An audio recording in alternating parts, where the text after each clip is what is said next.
ఈసారి మన ముందు ఉన్నారన్నమాట నాగాలక్కి అండ్ కపుల్.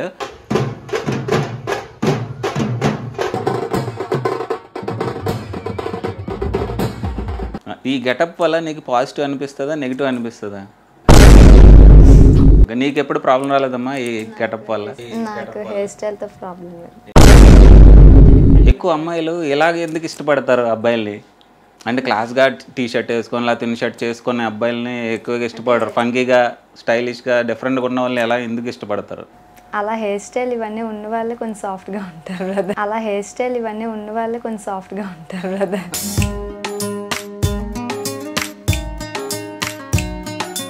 నేను ఎప్పుడన్నా అమ్మాయిలతో చాటింగ్ చేయడం అది ఎప్పుడన్నా చేశాడా? చేస్తారు. వాళ్ళే ముందు మెసేజ్ చేస్తారు, హాయ్ బావా సంథింగ్ చేస్తే తిని ఊరుకుంటాడు. అసలు ఊరుకోడు, మెసేజ్ పెడతాడు. వరసే మారుతావా మురిపిం తీరుతావా చుమ్మంటరం వేస్తానే బ్రహ్మచారి. అంటే చిన్నప్పటి నుంచి పేరెంట్స్ చాలా కష్టపడి పెంచుతారు, మా మీద కొంచెం ఆశ ఉంటుంది. సడన్గానే వదిలేసుకొని 10th రావడానికి అంత స్ట్రాంగ్ రీజన్ ఏంటి? తనలో ఏంటి నీకు అంత అనిపించింది? స్ట్రాంగ్ అంటే నన్ను బాగా చూసుకుంటాడనే నమ్మకం ఉంది బాగా.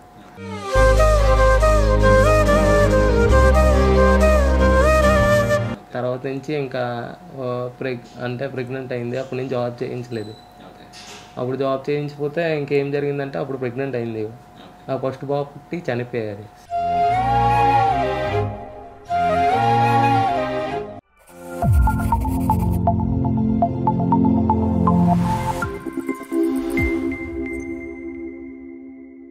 Hi hello, welcome to viral hub. ఇవాళ ఇంకో కొత్త ఎపిసోడ్, కొత్త లవ్ స్టోరీతో మీ ముందుకు వస్తున్నాం అనమాట. ఈసారి మన ముందు ఉన్నారనమాట నాగాలక్కి అండ్ కపుల్.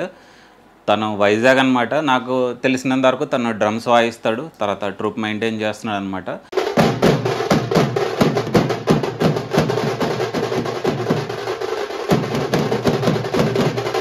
సో తన టాలెంట్ని ఎలాగా చేస్తున్నాడని చెప్పేసి తెలుసుకుంటున్నాను. ఈ తెలుసుకునే క్రమంలో తనది కూడా లవ్ మ్యారేజ్ అని తెలిసిందన్నమాట. సో ఇద్దరికి కలిపి ఇంటర్వ్యూ చేస్తున్నాం. హాయ్ నాగా, ఎలా ఉన్నావు? బాగున్నావా? నువ్వమ్మా, నీ పేరు ఇప్పటికి వచ్చి తెలీదు. నా పేరు శ్రీలత అండి. శ్రీలత. నీ నాగా ఫుల్ నేమ్? అదైతే ఫుల్ నేమ్ అయితే నాగరాజు. అందులో రాజు ఉందని నాగలక్కి అని పెట్టుకున్నాను. సో ఈ స్టైల్కి ఏంటి కారణం? నీ హెయిర్ స్టైల్ కానీ ఇప్పుడు ఈవెంట్ చేస్తున్నప్పుడు అందరూ ఒకలాగా ఉంటే డిఫరెంట్గా కనిపించరు. ఈవెంట్లో పలానా అని గుర్తుపట్టరు కదన్న. అలా ఈవెంట్లో మనం కనిపించామనుకో ఎక్కడికి వెళ్ళినా మనకంటూ అంటే వాళ్ళ టీం అని తెలుస్తుంది అనమాట ఫస్ట్ ఆఫ్ ఆల్. అంటే నేను వీడియోస్లో చూడడం వరకు, అంటే ఎప్పుడు మాట్లాడలేదు నాకు తెలిసి, ఎప్పుడు చాట్ చేసాం అంతే 1 year బ్యాక్. చూస్తే చాలా పవర్ఫుల్గా, గంభీరంగా అనిపిస్తావు వీడియోస్లో చూస్తే. బయట చూస్తే చాలా సాఫ్ట్గా అనిపిస్తున్నావు. ఇదే నీ నేచరా లేకపోతే బయట కూడా వేరేగా ఉంటావా? బయటనే ఉందన్న, ఓన్లీ ఈవెంట్ కనబడడం వరకు ఎలాగ ఉంటాడు తను? ఓకే. సో ఎప్పటి నుంచి నువ్వు ఈ డ్రమ్స్ వాయించడం అది అంటే ఏంటంటారు ఈ ప్రొఫెషన్? ఎక్కువ ఈ ప్రొఫెషన్ అంటే మామూలు మ్యాక్సిమం నాకు కూడా తెలియదు అన్న. చిన్నప్పుడు మా వీధిలోకి కాంగ పట్టుకుని ఊరేగింపు డ్యాన్స్ చేస్తారు కదా, అది పట్టుకున్నప్పుడు అప్పటి నుంచి అదంటే నాకు చాలా ఇష్టం. అంటే అందరికి ఒక్కొక్కటి ఉంటుంది కదా, అది నేను అనుకొని టీవీలో చూసుకొని ఇంట్లో నేర్చుకొని అంటే ఆ సామాన్లంతా కొనుక్కొని అలా పెట్టుకొని అలాగో టీం నడుపుతున్నాను. ఇప్పుడు ఒక 40 members దాకా ఉంటారు ముందు. ఓకే. అంటే నీ గురువు అంటే ఎవరు లేరా? గురువు అంటే ఎవరు లేరు కానీ అంటే ఫస్ట్ టైం నేను చిన్నవాల్టర్లో టీంతో వెళ్ళేవాడిని. అంటే చేయి పట్టుకుని నేర్పించలే కానీ లైవ్లో చూసే ఏదైనా. ఓకే, అలా చూసి నేర్చుకున్నావు. సో ఎన్ని సంవత్సరాలు అయింది నువ్వు ఈ ఫీల్డ్? నాకు ఈ డప్పుల ఫీల్డ్లో ఉండి మ్యాక్సిమం ఒక 11 years అవుతుంది. 11 years అవుతుంది.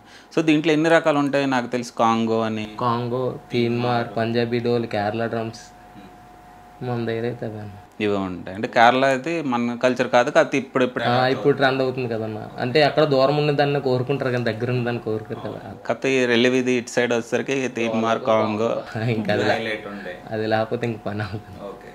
సో మీ ఇద్దరికి ఎలా పరిచయం అయింది? ఎలా లవ్ పుట్టింది ఏంటి? నేను ఇంటర్లోని దీనికి లవ్ చేశాను. సో నువ్వు చెప్పాము ఇప్పటివరకు తను చెప్పాడు, నీ వర్షన్ చెప్పు అసలు ఎలా చూసావు తను ఏంటి? ఫస్ట్ నేను ఇంటర్ కాలేజ్ సమ్ కాలేజ్ చదువుతునేటప్పుడు మా ఫ్రెండ్ అనమాట, తనకి కూడా బెస్ట్ ఫ్రెండ్, నాకు అలా క్లాస్మేట్ అయ్యింది. సో వన్ టైం నాకు ఇలాగ డ్రమ్స్ అంటే చాలా ఇష్టం. మా ఇంట్లో వాళ్ళకి ఎవరికి తెలియదు కానీ నార్మల్గా నాకు అది ఇష్టం అనమాట.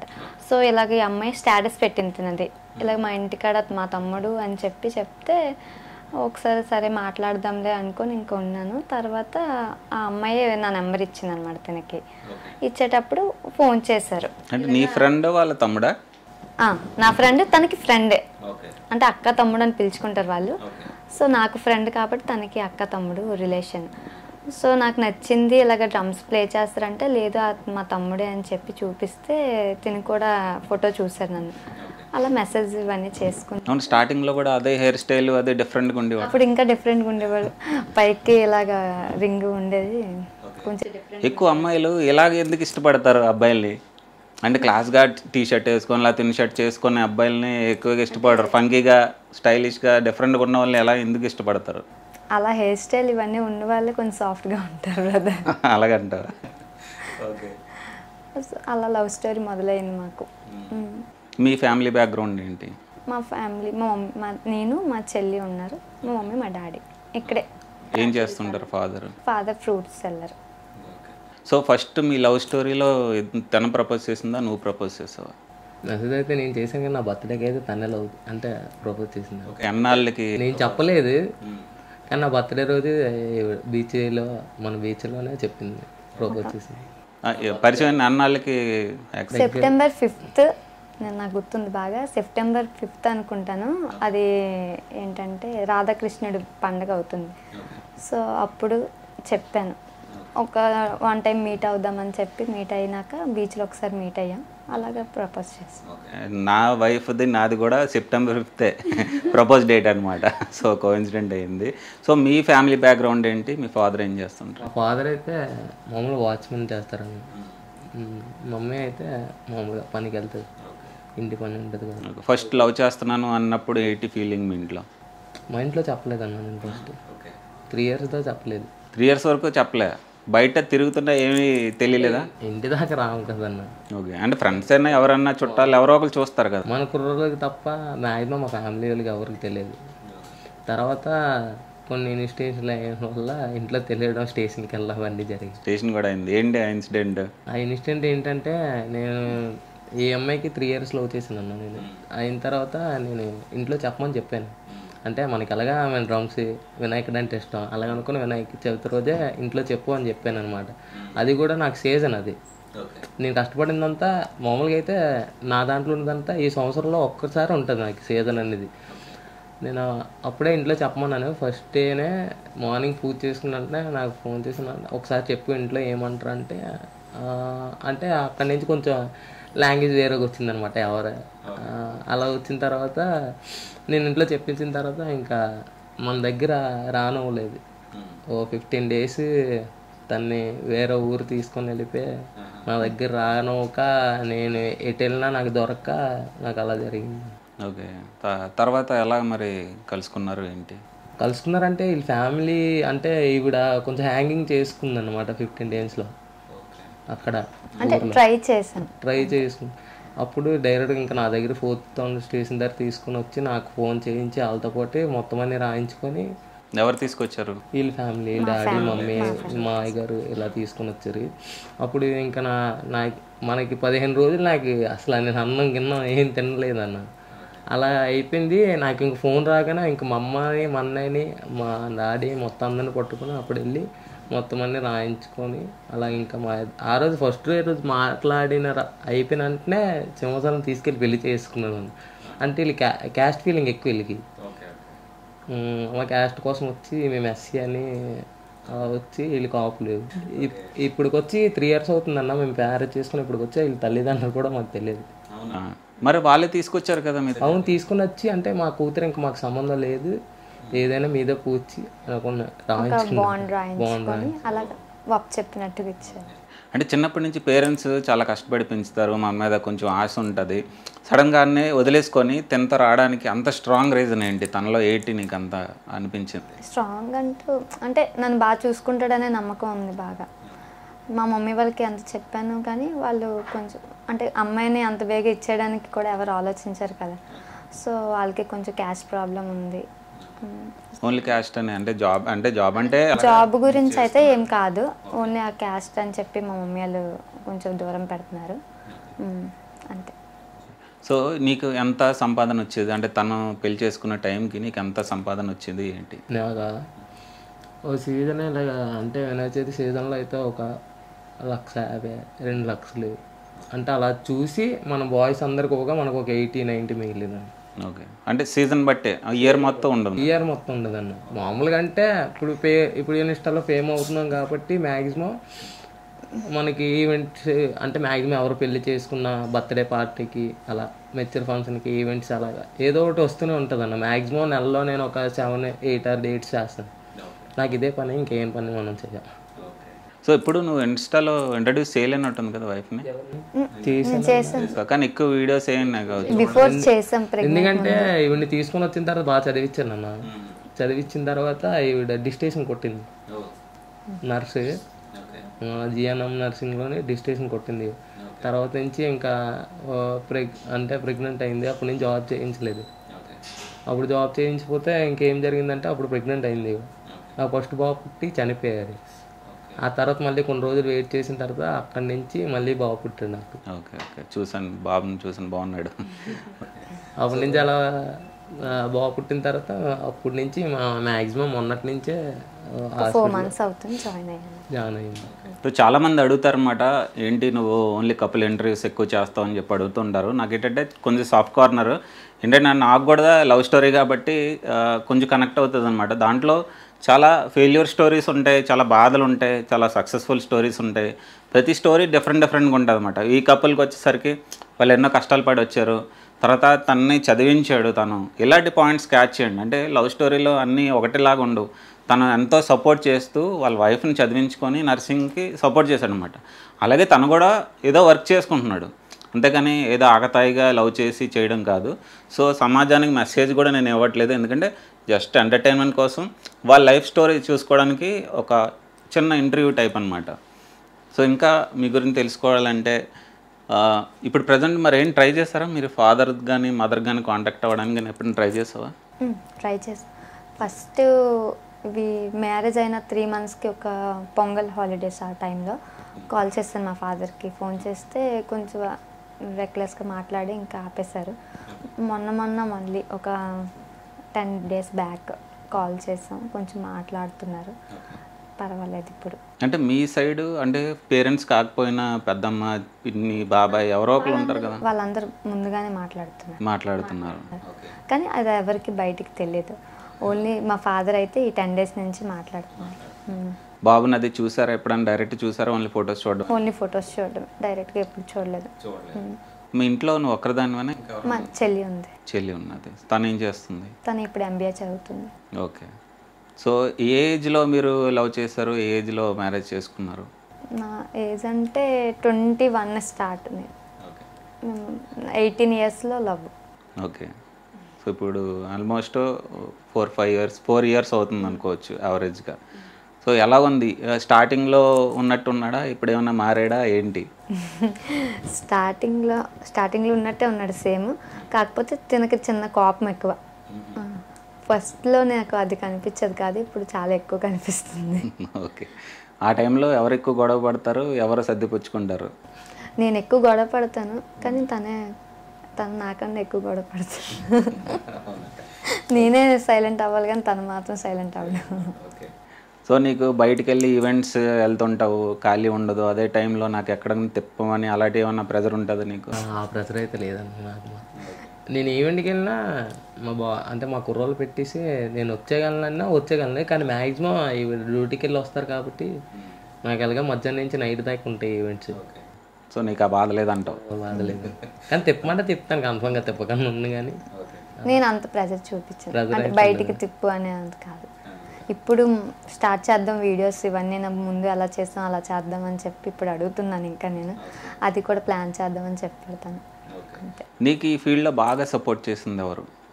అంటే డ్రమ్స్ ఫీల్డింగ్ వాళ్ళ ఫాదరే. మీ ఫాదరే బాగా సపోర్ట్. ఓకే. మీ కుర్రోళ్ళలో నీకు బాగా నచ్చిన కుర్రోళ్ళు ఎవరు? ఇందులో ఉండేవారు కానీ ఇప్పుడు లేరని. ఏమైంది పాత వాళ్ళకి? పాత వాళ్ళు అంటే ఇప్పుడు మనం నేర్పిస్తామా, మనం నేర్పించగానే ఇంకా అంటే ఇంకో పెట్టుకోవడానికి అలా మన దగ్గర నుంచి వెళ్ళిపోయినట్టు ఉంటారు కదా అలా. ఓకే. సో ప్రజెంట్ అంటే ఫ్యూచర్లో ఏం ప్లాన్స్ ఉన్నాయి మీకు? నాకైతే ఫ్యూచర్లో అంటే ఒక ఇల్లు కొనుక్కోవాలని ఉందండి ఫస్ట్ ఆఫ్ ఆల్. అంటే మా అన్నకి కూడా మా ఫాదర్ ఏం కొనలేదు, మమ్మీ లేదు కదా, మనమైనా మన బాబుకి కొంచెం అలా కొందాం. ఇప్పుడు ప్రజెంట్ పేరెంట్స్తో ఉంటున్నారా? లేదన్న. సపరేట్గా ఉంటున్నారు. ఓకే. నీకు కూడా ఎవరన్నా ఉన్నారా? అన్నయ్య ఉన్నాడు, అక్క ఉంది, నేనే చిన్న ఉన్నాను. మా అన్నయ్యకైనా ఒక 3-4 నెలల్లో నాకు పెళ్ళి అయిపోయింది. ఓకే. అప్పుడే గొడవలు అవ్వలేదా నీకు? మా ఫ్యామిలీ ఒప్పించుకున్నారన్న, ఎందుకంటే నేను 15 రోజుల నుంచి నేను ఎవరి మాట వినట్లేదు. ఓకే. ఇంకా కొంచెం అలాగే అయిపోవడం వల్ల ముందు నుంచి అయినా వాళ్ళ ఫ్యామిలీ బాగా సపోర్ట్ చేసేవారు. మనం ఏదంటే అదే అన్న, మేము మామూలు కనిపించడం మనం ఇలా కనిపిస్తాం కానీ మనం చేసింది ఏం అలా ఉండదు. అంతేనా మనకి ఏదున్నా ఈవెంట్ కొంచెం కష్టపడి వచ్చేద్దాం అలా ఉంటుంది. ఓకే. ఇప్పుడు అంటే ఇన్స్టా నాకు తెలిసి లాస్ట్ ఇయర్ చూశాను, కాంగ్రెస్ అవి కొట్టడం చూశాను. ఇన్స్టాలోకి రావాలని ఆలోచన అలా వచ్చింది? ఇన్స్టాలో కాదన్న, ఫస్ట్ నాకు టిక్టాక్ ఉండేది, అందులో ఫుల్ వైర్లు. ఓకే. అంటే ఇవే చేసి కూడా వేరే వీడియోస్ ఓన్లీ సాంగ్స్ అంటే నాకు ఎక్కువ నేను రౌడీ క్యారెక్టర్లు చేసుకున్నాను, ఎందుకంటే మనం చేసే స్టైల్ అదే కదా అనుకుని ఇంక గిత్తులు ఎక్కువ ఉంటుంది కాబట్టి అలాగా. ఈ గెటప్ వల్ల నీకు పాజిటివ్ అనిపిస్తుందా, నెగిటివ్ అనిపిస్తుందా? అలాగే ఉంది. అంటే మోస్ట్లీ ఎవరైనా సరే హీరో లాగా కనబడాలనుకుంటారు, ఎవరు స్టోరీ కాలే హీరో, కానీ హీరో లాగా అనుకుంటావా నువ్వు విలన్ లాగా అనుకుంటావు? నేనైతే వెళ్ళను అనుకుంటాను. వెళ్ళాను అనుకుంటావు. ఓకే. నీకు ఎప్పుడు ప్రాబ్లం రాలేదమ్మా ఈ గెటప్ వల్ల? ప్రాబ్లం లేదు. ఏంటా హెయిర్ స్టైల్ అనే కాదు, గెటప్తో ప్రాబ్లం లేదు. కొన్ని కలర్స్ వేసేటప్పుడు కొంచెం ప్రాబ్లమ్, తర్వాత అది మళ్ళీ ఫుల్ రంగు వేసేస్తాడు కదా మొత్తం జుట్టు. ఒక్కొక్కసారి వేస్తే నాకు అప్పుడు కొంచెం కోపం వస్తుంది, అది మార్చేస్తాడు వెంటనే. ఒక ఈవెంట్ ఉంది అంటే తనకి ఫుల్ సెటప్ చేసేసుకుంటాడు అనమాట. ఫస్ట్ ఒక హైదరాబాద్ వెళ్ళాలంటే ఇలా సో అండ్ సో ఇలా ఉండాలి అని చెప్పి అనుకుంటాడు. ఒక ఈవెంట్కి వెళ్తే ఇలా రెడీ అవ్వాలి, ఇలా ఉంటేనే మనకి అంత ఫామ్ ఉంటుంది అలా అని చెప్పి అనుకుంటారు. సో ఇన్ని కలర్స్ వేయడం వల్ల హెయిర్ ఏమైనా ప్రాబ్లం అవుదా? అంటే నేను వేసి ఎక్కువ రోజులు ఉంచున్నాను, మ్యాక్సిమం ఒక వారం. అంటే చాలామంది కాస్ట్లీ వాడతారు, నార్మల్ ఉంటే నువ్వు హెయిర్ కేర్ అలా ఉంటుంది నీది? బాగానే ఉంటుంది. మన జుట్టు ఎక్కువ పెంచుకోవడం ఇష్టం కాబట్టి దానికి చాలా చేస్తూనే ఉంటాయి ఏదో ఒకటి అలా. ఇప్పుడు తనకు అన్నీ గుర్తుంటాయా? యానివర్సరీ కానీ బర్త్డేస్ కానీ గుర్తుండుంటాయా? నా బర్త్డే డౌటే మరి. ఇప్పటికీ గుర్తులేదా తన బర్త్డే డేట్? డేట్ అంటే 21 అన్న. ఓకే. ఏ నెల? నెలే 3 నెలలే. ఓకే. నీకు గుర్తుంటాయి తనవి? తన బర్త్డే. ఓకే. తన birthday August 21, 2000. Okay. August. So మీ ఇంట్లో వాళ్ళు కూడా ఎవరికి గుర్తులేదా నీకు? సో నీకు బాగా ఎవరు ఇష్టం, మదరా ఫాదరా? మా ఫాదర్ ఇష్టం. మీ ఫాదర్కి ఎప్పుడైనా కేక్ కటింగ్ కానీ అవి చేయించావా? ఫాదర్స్ డేకి చేయించేవాళ్ళు. సో తర్వాత ఎలా ఫీల్ అయ్యావు? అంటే ఫాదర్ని మిస్ అవ్వడం అంటే చిన్న విషయం కాదు, చాలా సంవత్సరాలు మిస్ అయ్యావు, దాన్ని ఎలా కాంపన్సేట్ చేసావు ఏంటి? అంటే మా ఫాదర్ లాగా చూసుకుంటున్నాడు కాబట్టి నాకు అంత అంటే గుర్తొచ్చినా కూడా తిన దగ్గర కొంచెం బాధపడేదాన్ని, ఎందుకు ఇలా చేశాను అని అనిపించేది. తర్వాత చెప్పబడితేను నేను అలా ఇంకేమైనా తక్కువ చేస్తున్నానా, ఇంకొక ఫాదర్ని జస్ట్ ఇవ్వలేకపోతున్నాను అంతే, నేనేం తప్పు చేయలేదని చెప్పి నాకు కొంచెం సపోర్ట్ చేసేవాడు. సో అంత ఫ్యామిలీని వదిలేసి నీ దగ్గరికి వచ్చేసింది నువ్వు అంటే ఇష్టం అని చెప్పేసి, సో నీకు ఎలాంటి ఫీలింగ్ ఉండేది ఏంటి? ఇప్పుడు ఆ ఫీలింగ్ ఉంది కాబట్టి ఇంట్లో వల్ల చూసుకుంటున్నాం కదన్నా, లేదంటే ఇప్పుడు ఎవరైనా మామూలు లవ్ మ్యారేజ్ చేసినా ఇంటికి డబ్బులు తెచ్చు మ్యాక్సిమం ఉంటుంది కదా ఎవరైనా, కానీ మనం అవన్నీ కాకుండా మా ఇంట్లో మనుషులకు ఎందుకు చూసుకుంటున్నాం. ఓకే. సోషల్ మీడియాలో చాలా స్టోరీస్ జరుగుతుంటాయి, రోజుకు వాళ్ళు కొట్టుకుంటారు, విడిపోతారు, మనం ఇంటర్వ్యూస్ కూడా చూస్తుంటే చిన్న చిన్న పిల్లలు లవ్ చేసుకోవడం ఉంటాయి, నీకేమనిపిస్తుంది? నాకు తెలుసు అన్నయ్య. ఓకే. దానికే స్టోరీకి కామెంట్ పెట్టావు, అప్పుడు పాత చాటింగ్ బయటపడింది అనమాట, అప్పుడు చూసి నీకు కాంటాక్ట్ అయ్యాను. సో చూసి ఏమనిపిస్తుంటుంది సొసైటీ గురించి కానీ ఇప్పుడు లవ్ చేసుకున్న వాళ్ళ గారి గురించి ఏం చెప్దాం అనుకుంటున్నావు? ఫోన్ కూడా అనిపిస్తుంది ఫస్ట్. ఓకే. అంటే సోషల్ మీడియా అంతా ఇప్పుడు మామూలుగా ఏది ఎక్కువ ఉంటే దాన్ని ఎక్కువ ట్రెండ్ చేస్తున్నారు కదన్నా, ఇప్పుడు దాన్ని చూసి వీళ్ళు కూడా అదే నేర్చుకున్నారు అనుకో మళ్ళీ వాళ్ళు. సో అంటే నీకు అలాంటి వాళ్ళు ఎప్పుడైనా ఎదురుపడ్డారా? అంటే నేను ఇంటర్వ్యూ చేసినప్పుడే నాకు తెలిసింది, కానీ తర్వాత చాలామంది ఉన్నారని తర్వాత తెలిసింది ఫస్ట్ వీళ్ళే. నీకు అలాంటి వాళ్ళు ఏమైనా ఎదురుపడ్డారా? అంటే ఇలా లవ్ చేసుకొని చిన్న వయసులో లవ్ ఎదురుపడ్డారు. తిను ఎప్పుడన్నా అమ్మాయిలతో చాటింగ్ చేయడం అది ఎప్పుడైనా చేశాడా? చేస్తారు కానీ నాకు అన్ని డీటెయిల్గా ఇక్కడ కూర్చొని చేస్తే నేను ఇలా చూస్తాను లైవ్లోనే తను ఏం చేస్తారు అనేసి. మరి ఏమన్నావా ఆ టైంలో? వాళ్ళు మెసేజ్ కొంచెం కన్వీనియంట్గా పెడతారు, ఈయన కూడా కన్వీనియంట్గా పెడతాడు. మనకు అది బ్యాడ్ అనిపించదు కాబట్టి, చూస్తున్నాం కాబట్టి లైవ్లో మనకు బ్యాడ్ అనిపించదు. మనకు తెలియకుండా చేస్తే మాత్రం. మరి తెలియకుండా చేయడం అంటది ఈవెంట్కి వెళ్ళినప్పుడు కానీ అమ్మాయిలు పరిచయం అవుతారు. ఈ ఫీల్డ్లో ఉంటే అమ్మాయిలు కన్ఫర్మ్ మ్యాక్సిమం నాకు ఫోన్ తెలిసిపోతుంది. ఏదైనా బ్యాడ్గా చేసి ముందే చెప్పేస్తాడు అనమాట. సో ఈ అమ్మాయి ఇలా మెసేజ్ చేసింది, నేను ఇలా చేశాను, ఇంకా ఆపేసాను, ఇంక మెసేజ్ చేయట్లేదని చెప్పి ముందే చెప్పేస్తాడు నేను చూడకముందే. ఇంకా అవును, మెసేజ్ చేయడం ఎందుకు, చేసానని చెప్పడం ఎందుకు? వాళ్ళే ముందు మెసేజ్ చేస్తారు, హాయ్ బావా సంథింగ్ చేస్తే తిని ఊరుకుంటాడు, అసలు ఊరుకోడు, మెసేజ్ పెడతాడు. పెట్టినాక కొన్ని రాంగ్ చాట్స్ అలా అవుతూ ఉంటాయి కదా, చూసేటప్పటికి చెప్తాడు అనమాట, నేను ఇలా చేశాను, తర్వాత ఇంకా నేను మెసేజ్ చేయొద్దని చెప్పేశాను అని. నాకు మ్యారేజ్ అయిందని చెప్పి చిన్న ట్యాగ్ లైన్ కింద ఇవ్వగానే వాళ్ళు మెసేజ్ చేయరు ఇంకా. ఓకే ఓకే, సోషల్ మీడియా అన్న తర్వాత కామన్ చాలామంది మెసేజ్ చేస్తుండే, మనకి వస్తుండే చాలా మెసేజ్లు కానీ ఇగ్నోర్ చేసేస్తాను. అయితే ఏదైనా పర్పస్ ఉండి చేస్తారా అనుకోని నేను మెసేజ్ చేస్తాను, అక్కడితో ఇగ్నోర్ చేసేస్తాను ఏమైనా ఉంటే. జాగ్రత్తగా ఉండాలి. సోషల్ మీడియాలో కొంచెం మనం ఫేమ్ ఉన్నామంటే ఇంకా మనం పని అయిపోయినట్టే, ఏ రాంగ్ స్టెప్ వేసినా సరే. సో ఈ వీడియో వాళ్ళ పేరెంట్స్ చూస్తారని అనుకుంటున్నాను. చూస్తే ఒకటే రిక్వెస్ట్ ఏంటంటే, అబ్బాయి జెన్యున్గా ఉన్నాడు, చూసిన తర్వాత ఒకసారి మాట్లాడండి. అబ్బాయితో మాట్లాడితే సాఫ్ట్గానే ఉన్నాడు, అమ్మాయిని బాగా చూసుకుంటున్నాడు, 3 years అయింది ఇప్పటికి. ఒకటే లోటు అమ్మాయికి ఏముంటుందంటే, భర్త ఉన్నాడు కానీ ఇంట్లో వాళ్ళు లేకపోతే ఒక వెలితన్నది ఉంటుంది. సో అది ఇవ్వకుండా ఉండాలని కోరుకుంటున్నాను. ఎందుకంటే చాలామంది చేసుకుంటారు, చెప్పకుండా వెళ్ళిపోతారు, ఇలా జరుగుతుంటాయి కామన్గా. కానీ వాళ్ళు ఎలా సెటిల్ అయ్యారు అన్నది మనం చూసుకొని కొంచెం మీరు మాట్లాడితే కొంచెం బాగుంటుందని అనుకుంటున్నాను. ఎందుకంటే వాళ్ళది సక్సెస్ఫుల్ లవ్ స్టోరీ. దానికి మీరు ఒక సపోర్టు మీ దగ్గర నుంచి ఏం ఎక్స్పెక్ట్ చేయట్లేదు, మీ దగ్గర నుంచి ఒక ప్రేమ ఎక్స్పెక్ట్ చేస్తున్నారు అంతే. తను కూడా అదే అంటున్నాడు, 3 సంవత్సరాలు ఉన్నాం, 3 సంవత్సరాల నుంచి చూసుకుంటున్నాను ఇంత బాగా, నాతో ఎందుకు మాట్లాడలేదు అని చెప్పేసి. ఒక అవకాశం ఇవ్వండి, చూడండి. హ్యాపీగా ఉన్నారు, మీరు ఇన్స్టాగ్రామ్లో చూడొచ్చు, బాబు పుట్టాడు, దగ్గర తీసుకోండి. ఇంకా ఆ ముద్దు పోతుంది అనమాట, పెద్ద కొద్ది ఆ చిన్నతనం పోతుంది. సో అది మిస్ అవుతారు. నేను ఇదే చెప్పాలనుకుంటున్నాను. అలా జనరల్ ఆడియన్స్ వచ్చేసరికి మనం చూస్ చేసుకున్నప్పుడు మంచిగా చూడండి, పేరెంట్స్ హట్ అవ్వకూడదు, ఇటు సైడ్ ప్రేమించిన అబ్బాయి కానీ అమ్మాయి కానీ కూడా హట్ అవ్వకూడదు. అలా జాగ్రత్తగా ప్లాన్ చేసుకోండి మీ లైఫ్ కానీ ఇది కానీ. వాళ్ళు చూస్తారు కదా, కొంచెం ప్లానింగ్లో వెళ్ళారనమాట. తను చదువుకుంది, సెటిల్ అయింది, తను కూడా అలాగే సెటిల్ అయ్యాడు, తనకు వచ్చిన విద్యలో సెటిల్ అయ్యాడు, నలుగురికి పోషిస్తున్నాడు, కిందన బాయ్స్ కూడా ఉన్నారన్నమాట. సో ఇంకా మీరు ఏమైనా చెప్పాలనుకుంటున్నారా మీ ఆడియన్స్ కానీ మీ పేరెంట్స్ కానీ ఎవరికన్నా? మా పేరెంట్స్కి అయితే నేను ఒకటే చెప్పాలనుకుంటున్నాను, నన్ను అయితే బాగా చూసుకుంటున్నాడు, వాళ్ళ లవ్ ఎక్స్పెక్ట్ చేస్తున్నాను అంతే. ఇంకా మా డాడీ మా మమ్మీ అంటే అదర్స్ మా మామయ్య వీళ్ళ కోసం భయపడుతున్నారు. సో దానివల్ల ఇంకేం కాదు, మాట్లాడితే నాకు హ్యాపీగా ఉంటాను అంతే. ఓకే, నువ్వేం చెప్పాలనుకుంటున్నావు? అంటే నీ ప్రొఫెషన్ గురించి కూడా చెప్పు. చూడాలనుకుని నీ ఇన్స్టా ఐడి అది చెప్తే అక్కడి నుంచి వస్తారు ఈవెంట్స్కి కానీ ఏదైనా. ఇన్స్టా ఐడి చెప్పండి. నాగలక్కి 46 వైజాగ్ అని ఉంటుంది. ఓకే, ఈవెంట్స్ చెప్పి ఎక్కడెక్కడ చేస్తావు ఏంటని. మ్యాక్సిమం మన వాళ్ళందరూ తెలిసి ఉంటుంది కదా. అవును, కొత్త ఆడియన్స్ వస్తారు కదా. హైదరాబాద్, విజయవాడ, వైజాగ్, మొత్తం శ్రీకాకుళం, ఇక్కడ ఉన్న స్టేట్లన్నీ మామూలు చేసాం. ఈ 19th కూడా హైదరాబాద్ ఈవెంట్ బాగున్నాను కదా. ఈ వీడియో నచ్చింది అనుకుంటున్నాను. నచ్చితే లైక్ చేయండి, షేర్ చేయండి, సబ్స్క్రైబ్ చేయండి. మరిన్ని కొత్త వీడియోస్ కోసం వైరల్ హబ్ చూస్తూనే ఉండండి. Thank you.